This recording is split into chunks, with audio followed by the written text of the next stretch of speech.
Барааны материалын бүртгэл хөтлөхдөө яг цаг хугацааны дагуу цаг хугацаанд нь зөв данс байршилт бүртгэх шаардлагатай байдаг. Зөв хугацаа, зөв дансаар бүртгэлээ хийгээгүй улмаас бараа материалын үлдэгдэл хасах болдог ба хугацаа өнгөрсний дараа үүний учир шалтгааныг нь олж засах нь амаргүй ажил болдог. Гэхдээ боломжгүй зүйл бол биш.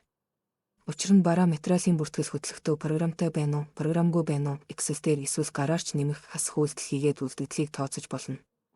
Dynsoft ERP системд хөтлсөн тухайн нэг бараа кодын хувьд үлдэгдэл гүйцэтгэх нэгтлэн шалгахдаа бараа материал модулийн бараа кодын жагсаалтаас үлдэгдэл шалгах бараа код руу 2 удаа дараад орно. Түүний дараа гүйцэтгэх цонх руу орж гүйцэтгэх шүүх хугацаагаа оруулаад харах дарна. Ингэснээр таны шүүсэн хугацааны хооронд тухайн бараа кодоор хийсэн бүх гүйцэтгэх харагдана.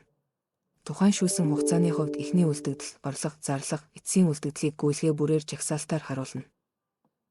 Бараа материалын данс тус бүрээр үлдэгдэл, гүйцэтгэлийг тулган шалгана.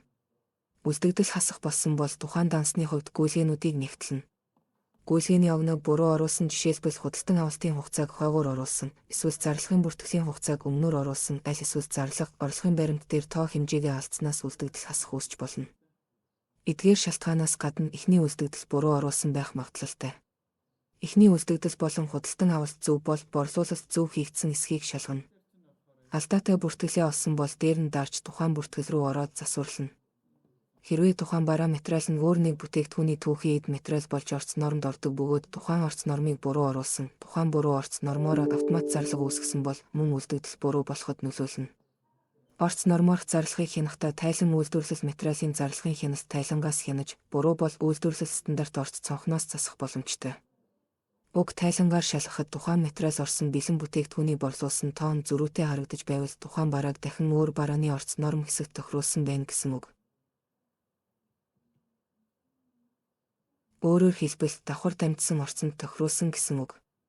Тэгэхээр түүнийг үйлдвэрлэл орц норм цонх руу орж материал кодоор хайж олоод тухайн материал орсон бэлэн бүтээгдэхүүний код нь цааш дахин өөр бүтээгдэхүүний орцонд орсон эсхийг шалгана.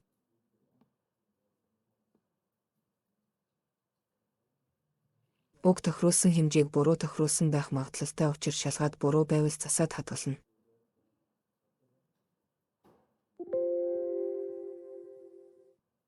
Орц нормыг засч зөв болгосны дараа буруу орцоор хийгдсэн дотоод зарлагын баримтыг устгаад дахин дотоод зарлага цонхонд орц нормоор зарлагыг шинжилэн татах үйлдэл хийнэ. Дараа нь барааны гүйцэтгэх үлдэгдлээ дахин шалгаарай.